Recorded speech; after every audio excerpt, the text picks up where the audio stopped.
1 month ago, I made a video finding the most and least optimized RobTop levels in Geometry Dash, and a lot of you seem to enjoy it.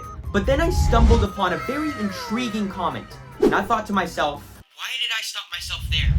You see, we all know that Fingerdash is the least optimized level of the main 22 levels. But what happens when you include other RobTop levels? Yes, I am in fact referring to Meltdown and Subzero. They may be cash grab levels, but at least they're our cash grab levels, alright? Hell no, man. And so for this video, I've extended our optimization analysis to include GD Meltdown and Subzero to see where they might fall. Will they be much more optimized due to their length, or will they dethrone Fingerdash as the least optimized levels of Geometry Dash? Let's find out.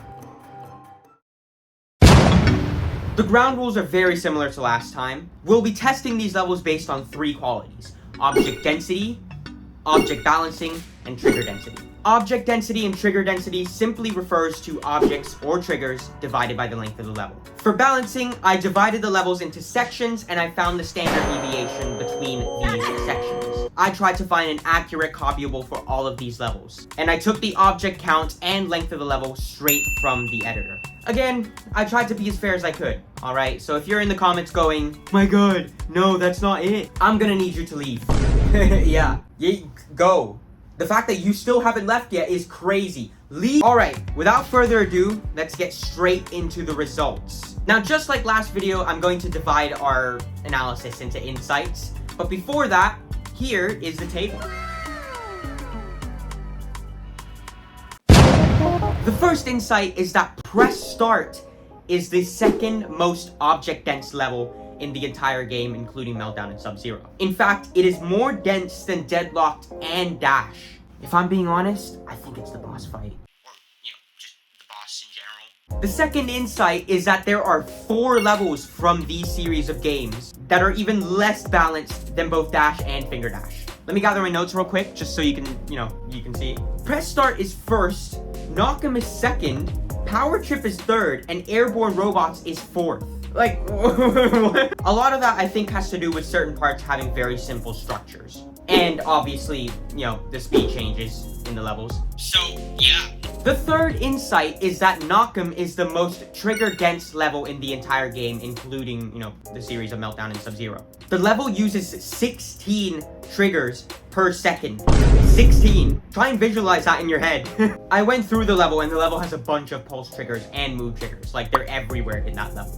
And they're scattered across it unevenly as well. The fourth insight is that the 7 Seas is the most optimized level of the Meltdown and Subzero series. And it still looks good. In fact, it is my favorite level of Meltdown and Subzero. And if you don't agree with me...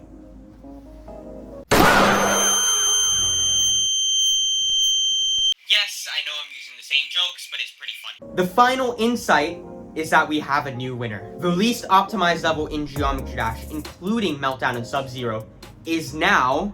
drumroll. Press Start. Yeah, Press Start is... wow. Although it is less object dense, and also, it has less objects per section in the level, the fact that it's super unbalanced kind of puts it in the lead, at least for me. And that is based on the math. In conclusion, yeah, RobTop did not care about optimization whatsoever when making these levels. It was almost definitely more focused on, showcasing 2.1 and 2.2 features, as well as just making them look cool for the fans. I mean, they are spin-off games, and also technically cash grab games as well. There's a bunch of ads on them. So it is kind of understandable why you'd make that decision. I also think song representation had a lot to do with it as well, which is why levels like Press Start and Knock'em are pretty unoptimized. Their songs have a lot of elements that are quite descriptive, which leads to those, descriptions being laid out within the level as well. So yeah, if you guys enjoyed this video, be sure to hit that like button down below and also subscribe to the channel for more content like this, and be sure to hit that bell beside the subscribe button to make it getting in part of #FirstSquad, and I'll see you guys later in the next video. Peace.